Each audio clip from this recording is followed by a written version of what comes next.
भोकरदन नगर परिषद सार्वत्रिक निवडणुकीच्या पार्श्वभूमीवर भाजप शिवसेना व रिपाई आठवले गट महायुतीच्या नगराध्यक्ष पदाच्या उमेदवार आशाताई एकनाथ माळी तसेच नगरसेवक पदासाठीच्या सर्व उमेदवारांच्या प्रचाराचा शुभारंभ आज दक्षिणमुखी हनुमान मंदिर येथे मारुतीरायाच्या चरणी नारळ वाढवून अतिशय उत्साहपूर्ण वातावरणात संपन्न झाला।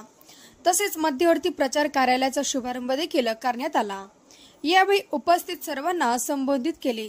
देशातील व राज्यातील सर्वसामान्य नागरिकांचा माननीय पंतप्रधान नरेंद्रजी मोदी व मुख्यमंत्री देवेंद्रजी फडणवीस यांच्या नेतृत्वावर आणि भारतीय जनता पक्षाच्या कार्यपद्धतीवर प्रचंड विश्वास आहे।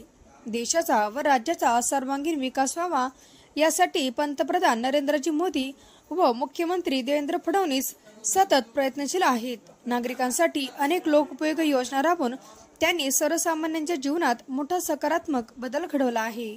या सर्व योजनांचा लाभ स्थानिक पातळीवर प्रभावीपणे पोहोचण्यासाठी भोकरदन नगर परिषदेतही भाजपाचे सरकार असणे अत्यावश्यक आहे, हे यावेळी स्पष्टपणे सांगितले। आणि त्यामुळे नगराध्यक्ष पदाच्या उमेदवार सौ आशाताई एकनाथ माळी तसेच नगरसेवक पदासाठीच्या सर्व उमेदवारांना बहुमताने विजयी करण्याचे आवाहन उपस्थित नागरिकांना केले।